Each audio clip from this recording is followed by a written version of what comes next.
The sun dipped low behind the jagged hills of Narsipur, painting the sky with streaks of orange and crimson. The village, old and weary, stood quiet beneath the golden hues, its mud houses crouched like forgotten thoughts on a dusty scroll of land. Children's laughter was rare here, as rare as full meals and new shoes. Yet in the final light of that day, 18-year-old Amara stood on the edge of the maize field, her gaze chasing the horizon like she was hoping to outrun her own name. Her bare feet were caked in dry soil. Her hair, a wild knot of black waves, blew freely in the wind. There was something in her eyes, a fire quietly held back, like a lantern behind cracked glass. Amara was poor. She was forgotten. But she was not broken. Inside the crumbling home just 100 meters behind her, her stepmother was shouting again. "You think staring at the sky will fill your stomach? Useless girl. Come inside before I burn your dinner too." Amara didn't answer. She let the words float past her. Words like those had lost their sting years ago. Her mother, her real mother, had died under strange circumstances when Amara was 5. Since then, it had been the iron-fisted rule of Malti, her father's second wife. But now even he was gone, claimed by illness or fate or maybe both. All that was left for Amara was the necklace around her neck, a faded silver locket shaped like a tear, with no photograph inside, and a restlessness in her bones. That evening, as the village drifted into uneasy sleep, Amara stood by the cracked window of her room. She could hear Malti's snores, thick and ragged, from the adjacent room. In her hand, she clutched a worn-out satchel. Inside it, 2 sets of clothes, a half loaf of bread, and the necklace. She didn't know where she was going. But she knew she had to leave. The road out of Narsipur was little more than a dirt path flanked by dry bushes and old memories. Amara walked through the night, guided only by moonlight and a pulse in her chest that beat faster with every step. By dawn, she reached the old highway that led to the capital, Denagar. Buses were rare, and hitchhiking was dangerous, but luck often wears odd disguises. She was resting under an abandoned petrol shed when the rumble of a freight truck stirred the air. Dust swirled around her as the vehicle rolled to a slow halt. A man jumped down, a lean figure in worn jeans, a flannel shirt, and a trucker cap. He had a stubble-lined jaw and tired eyes that looked older than his face. "You headed somewhere, or just resting in the middle of nowhere?" he asked. Amara hesitated, then nodded. "Denagar. I need to get there." He raised a brow. "Alone?" "Yes." A pause. "I'm not supposed to pick up passengers," he said, scanning the road behind him. "But you don't look like trouble. Hop in." His name was Ravi. He didn't talk much at first, which suited Amara fine. She sat quietly in the passenger seat, watching the trees blur past. But there was something calming about the way he drove, steady hands, quiet focus. She noticed a scar on his wrist and a burn mark near his elbow. She didn't ask. Not yet. They stopped for tea at a roadside stall. Ravi bought 2 paper cups and handed her one without a word.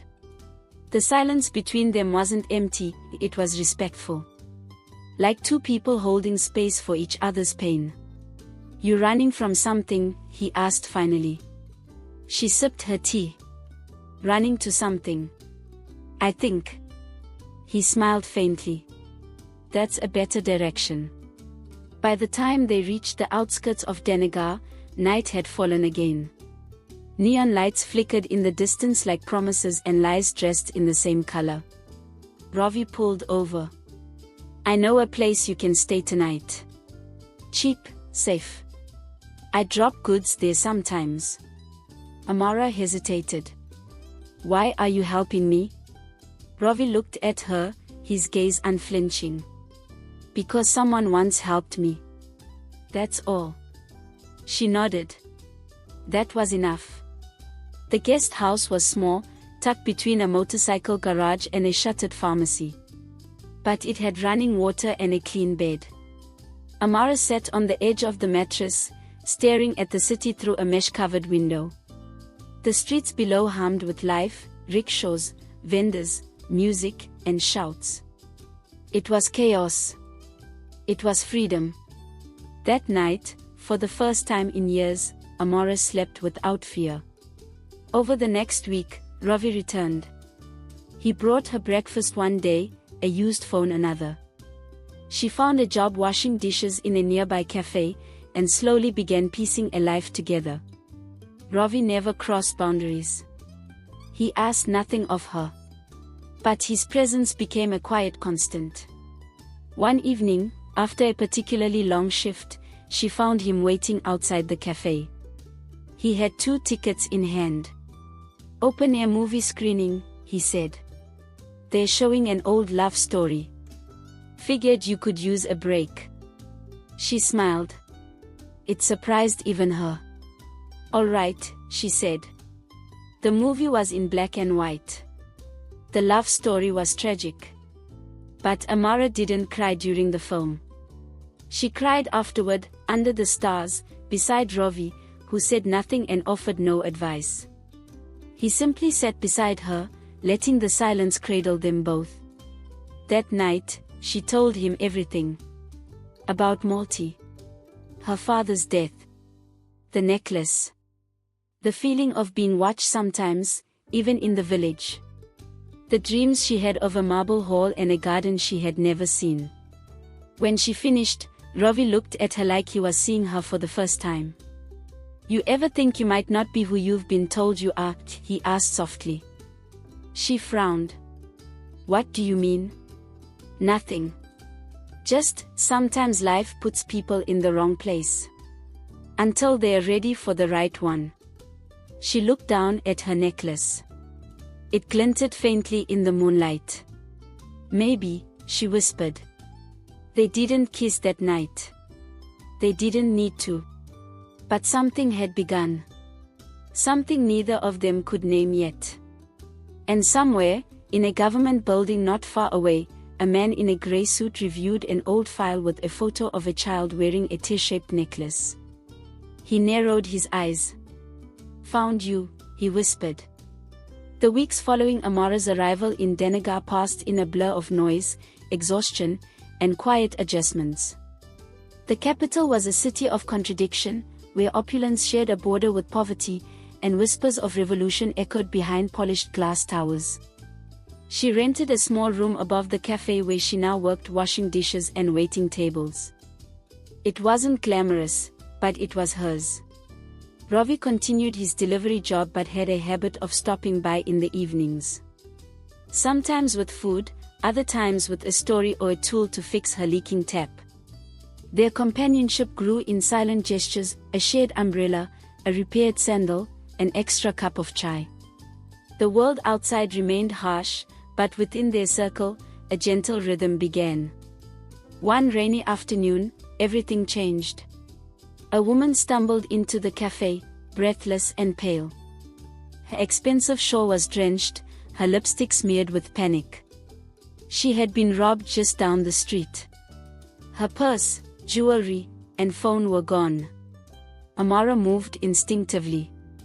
She offered a towel, made her ginger tea, and kept watch while calling the local authorities. Unlike the indifferent staff or the gawking customers, Amara didn't ask questions or make assumptions. She simply helped. The woman, who introduced herself as Mrs. Ishita Narayan, left the cafe in a private car 2 hours later. Amara thought nothing of it, just another incident in the chaos of city life. But 2 days later, Ishita returned. This time, dressed in elegant silk and pearls, she entered like a woman used to being noticed. She asked for Amara by name. "I own a few businesses," she said casually, sipping tea as the cafe buzzed around her. "One of them is a PR and event company. I need someone with instincts. Someone real. Would you consider working for me?" Amara stared, stunned. "I'm not qualified. I've never even worked an office job." Ishita smiled. Exactly why you're perfect. By the end of the week, Amara had a new job. It started small, helping arrange logistics for events, writing drafts for speeches, compiling press kits. But it didn't stay small for long. Amara was quick to learn and quicker to adapt. Her ideas were fresh, her ethics firm, and her ability to read a room uncanny. Within a month, she was attending high-profile functions with Ishita. One such evening, she found herself at a fundraising gala, surrounded by polished elites and artificial smiles. Dressed in a borrowed gown, Amara walked through the chandeliers and champagne, still unsure how she fit in. Ravi, for his part, stayed in her life like a lighthouse. She confided in him every night.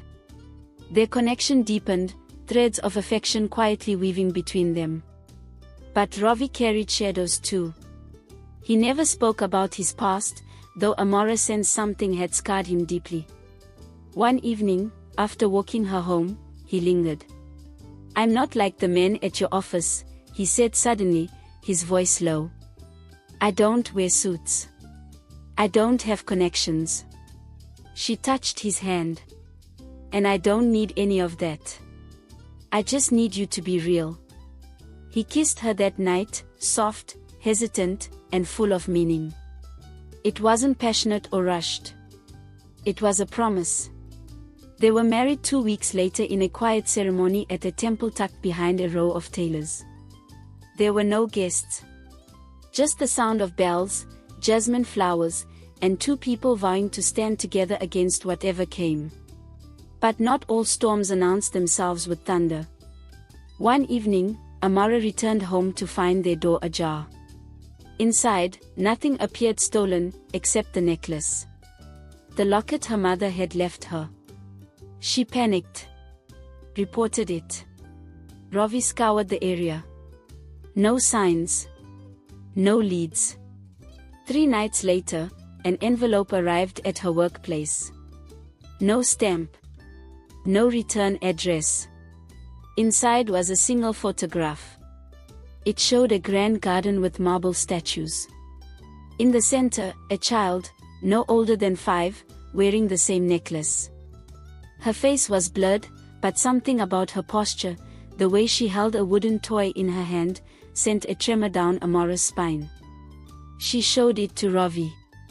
He stared at it for a long time. "You think that's you?" he asked. "I don't know," she whispered. "But I've seen that garden before. In my dreams." From that moment, the threads began to unravel. Strange figures began appearing near the cafe. A black car parked outside their apartment for hours. Amara started receiving blank calls. At first, she brushed it off, coincidences, city oddities. But then a man approached her on the metro. "You don't know what you are," he said calmly, before disappearing into the crowd. Meanwhile, Ishita grew distant. Her phone calls became shorter. Her manner distracted. One evening, Amara walked into the office to find Ishita speaking with a tall, severe-looking man. As soon as Amara entered, he stopped mid-sentence. They both looked at her like a ghost had entered the room. "You're early," Ishita said. "Too quickly." Amara nodded, unease blooming in her chest. That man's face, it was familiar. But from where? Later that night, she found an old newspaper article in the archives of the office. It was from 18 years ago. The headline read, "President's daughter disappears in garden estate attack. No survivors found." The photograph of the garden was the same as the one in her envelope.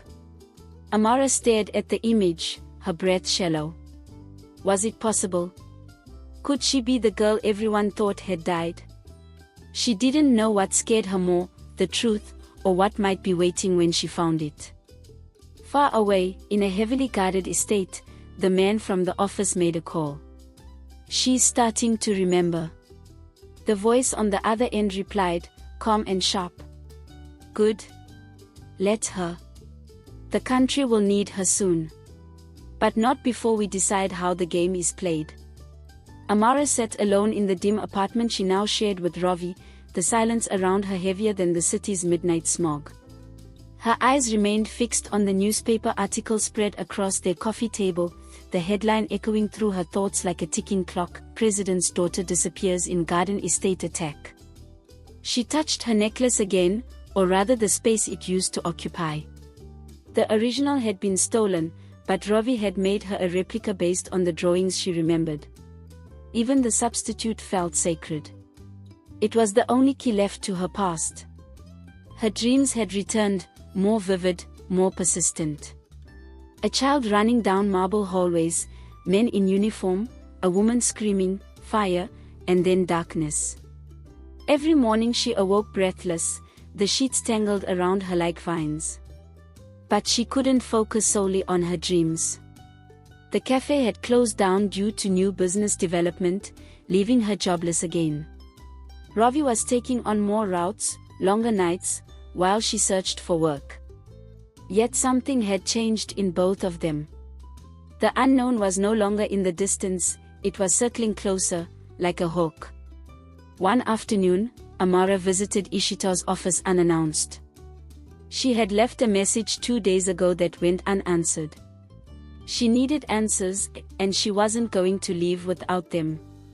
Inside, the receptionist looked startled. "Mrs. Narayan is in a meeting." "I'll wait," Amara said. An hour passed. Then 2. Finally, Ishita emerged from a conference room, flanked by the same man Amara had seen weeks ago, the one with the cold eyes and formal posture. He froze when he saw her. "Amara," Ishita said, smiling tightly. "You should have called." "I did," Amara replied. "You didn't answer." The man stepped forward. "I'm Mr. Viren Das, advisor to the Prime Minister's office." Amara blinked. "Why is someone from the PMO involved in a PR firm?" Viren smiled, but it didn't reach his eyes. "Because not everything is what it seems." Ishita cut in. "Let's talk somewhere private." In the corner office, they closed the door. Viren stood by the window while Ishita poured tea. "We've been watching you," Ishita admitted. "For a long time." "You're not just some PR consultant, are you?" Amara said. "No," Ishita replied. "I'm part of a government protection unit. You were presumed dead 18 years ago during a politically motivated attack. We now believe you survived." Amara stared. "That's not possible. I grew up in a village. I was no one." "Someone hid you there," Viren said. "Changed your identity. But you were never no one. You're the biological daughter of the late President Arvind Kapoor." Amara's world stopped. "That's insane," she whispered. "We have DNA," Ishita said. "We took a sample from the cup you used during our first meeting. It matched samples from the president's private archives." "Ravi." She had to tell Ravi. "I don't believe you," Amara said. "Not yet." "Fair," Viren nodded. "But you will. And when you do, we'll be ready. The country needs a symbol right now, someone incorruptible, someone real. And whether you want it or not, people are already starting to talk." Amara left the office in a haze, her mind replaying every fragment of memory she had. Could she truly be the daughter of a man she didn't even remember? At home, she found Ravi waiting with dinner on the stove. "I need to talk," she said. He sat, silent but alert, as she told him everything about the DNA, the history, the people watching her. When she finished, Ravi stood up and left the room without a word. He returned a moment later with a small metal box. "I hoped this day wouldn't come," he said, unlocking it. Inside was a photo of a child in the same garden. This one wasn't blurred. It was Amara. "You knew," she said, her voice cracking. "I suspected," Ravi replied. Years ago, when I was working for a logistics firm near the border, I met a man who gave me this box. Told me to find the girl if I ever saw her. He died a few weeks later in what the papers called an accident. You lied to me, she whispered. I didn't lie, he said. I protected you. If they found out too soon, you'd be dead. Tears streamed down her cheeks. I married you, she said. I trusted you. I love you, he said, kneeling. Everything I did was to keep you alive. In the days that followed, Amara's face began surfacing online. Blurry images from events, enhanced photos from the past, speculation about her identity. The news didn't explode, but it simmered. Amara received a private invitation to a function commemorating her alleged father. Ravi urged caution, but Amara decided to attend. At the event, a high-ranking general approached her. Your father once stood against everything we are fighting now. If you return, really return, there will be consequences. Are you threatening me? She asked. I'm warning you, he replied. Later that night, someone broke into their home. Ravi fought him off, his military training from the past resurfacing. But it left Amara shaken. You're not just a delivery man, she said as she stitched his arm. I was special ops, he confessed. Before I met you. I quit after something went wrong. But you were the one mission I could never walk away from. The truth was fully awake now. The girl who escaped poverty now stood on the brink of a revolution. But power never comes without a price, and the shadows were just beginning to emerge. The dawn after the break-in arrived in a violet hush, carrying the scent of blood, sweat, and gun oil. Ravi sat on the edge of the bed, shirtless, his stitched arm wrapped in gauze. Amara watched him silently, her world now stripped of illusion. There was no going back. She wasn't just a survivor. She wasn't just a girl who escaped poverty. She was a symbol. A key. Perhaps even a threat. Do you think they'll come again? She asked. They will, Ravi replied. But we'll be ready this time. Amara made her decision that day. She would no longer hide. If someone was shaping her story from behind a veil, it was time she wrote her own version. She contacted Ishita and Viren. I want to see the estate, she said. 3 hours later, a black SUV drove her out of the city, through farmlands and old roads barely maintained. At the end of a long gravel path stood a mansion buried in creeping vines and shadows of history, the same one from her dreams. The garden estate. Inside, nothing had been touched since the attack 18 years ago. Walls stained with time. Photographs preserved in cracked frames. A child's toy still lay in a corner, wooden, painted red. Amara touched it. A memory surged through her. A scream. Flames. The smell of smoke. A woman's voice, her mother, crying her name. She gasped and staggered back. Viren caught her. That's just the beginning. Back in Danagar, Ravi received an encrypted message on a secure line he hadn't used in years.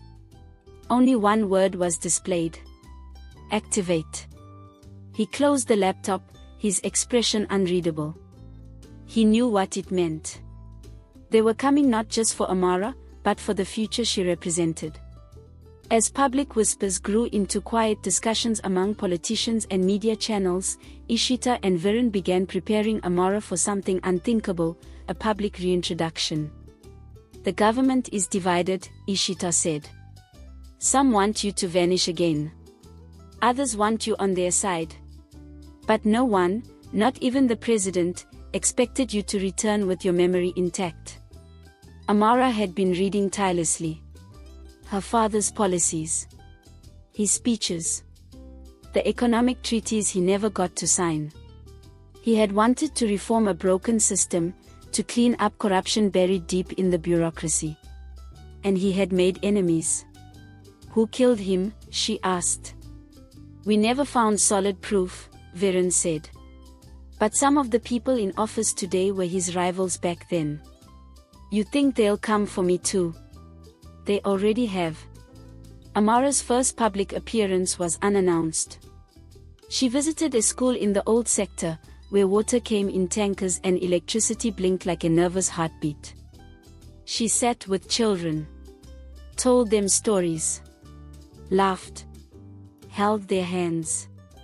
When photos leaked online, hashtags began trending, hashtag she's alive, hashtag daughter returns, hashtag Amara Kapoor. TV channels debated her identity. Old staff from the estate came forward. One even cried on air, swearing she remembered Amara's lullaby. And then, the president spoke. In a measured address, he acknowledged the alleged survival of the late president's daughter, calling for unity and caution. But in backrooms, his advisors were furious. She'll fracture our base, one barked. People will rally behind her out of sentiment. We can't allow that. We'll discredit her, another said. Destroy her image. The next morning, a scandal broke. Photos of Amara and Ravi, cropped, manipulated, plastered across news sites.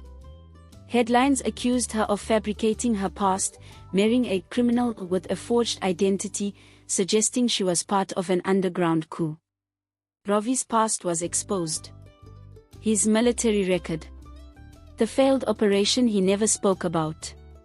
A mission gone wrong in the north, leaving civilians dead. Did you kill them? Amara asked, voice trembling. I followed orders, Ravi said. And I've lived with the shame every day since. She turned away. But then, something unexpected happened. A journalist named Rihan, once a student of her father's ideology, published an exposé. He revealed how Ravi had disobeyed orders to prevent a massacre, how he had saved villages, and how the real criminals walked free. Public opinion shifted again. Suddenly, Amara and Ravi weren't symbols of deceit. They were symbols of integrity. On a moonless night, Viren called a secret meeting. There's a faction within Parliament, he said. They want you to run. Run? Amara frowned. For president. She laughed at first. I'm not a politician. I don't even know the game. But you are the game, Ishita said. If you don't step in, someone far worse will. Ravi stood beside her. It's your choice. But I'll follow you anyway. She didn't sleep that night. Instead, she stood by the window, watching the lights of Danagar flicker in the distance. Somewhere in those lights were people waiting for change, for something honest. Her fingers curled around the replica necklace. She wasn't just a survivor anymore. She was the storm. Amara walked through the central hall of the Presidential Debate Forum. Reporters, delegates, and observers turned in unison, murmurs and camera clicks filling the air. Dressed simply in a white silk kurta, her presence contrasted sharply against the pageantry of her opponents. She wasn't just the daughter of a fallen president anymore. She was the face of resistance. And today, she was officially entering the race for the presidency. The campaign trail was brutal. Every speech dissected. Every gesture analyzed. Opponents mocked her background, called her a glorified orphan, a romanticized tragedy. But the people saw something else, authenticity. Ravi stood at her side through it all, coordinating behind the scenes, negotiating with old contacts, dodging threats, and protecting her from an unseen hand that still seemed to shadow her every step. They lived in constant movement, trains, secure compounds, impromptu town hall meetings. Amara visited orphanages, border villages, factories, flood-ravaged districts. She listened, not just spoke. In her voice, people heard hope. In her fire, they saw themselves. But the establishment didn't remain idle. 1 week before the elections, a video leaked. Security footage from 18 years ago. The night of the Garden Estate attack. In the video, a young soldier was seen carrying a child through the flames. The soldier was Ravi. Media exploded. Some claimed it proved her story. Others said it was staged. But for Amara, it was confirmation of a truth she had long buried: Ravi had saved her. The confrontation between them that night was silent at first. "You knew everything," she said. "I only knew enough to protect you," he replied. "You risked your life, twice. I'd do it again." She reached out, took his hand. "Then do one more thing with me." He looked into her eyes. "Anything. Stand with me. Not behind me. As my equal." He nodded. Election day came. Streets swelled with voters. Lines stretched for miles. Young and old, rich and poor. The country held its breath. And then the results arrived. Amara Kapoor had won. The announcement came in the early hours, broadcast live. Fireworks lit the sky. People danced in the streets. News anchors called it the return of the phoenix, the second revolution, the resurrection of a legacy.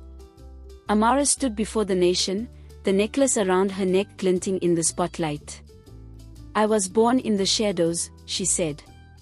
"But the light you gave me brought me here. I am not just my father's daughter. I am every orphan who dreamed. Every worker who toiled. Every voice that was once silenced." Cheers erupted. "And I will lead with truth. With love. With fire." The palace gates opened again for her. But she was no longer a child hidden beneath rubble. She was the president of a nation. Her first order, transparency. She reopened closed cases. Ordered inquiries into the corruption that haunted her family's past. Formed commissions led by independent citizens. Ravi, now her chief security advisor, stood with her through the trials.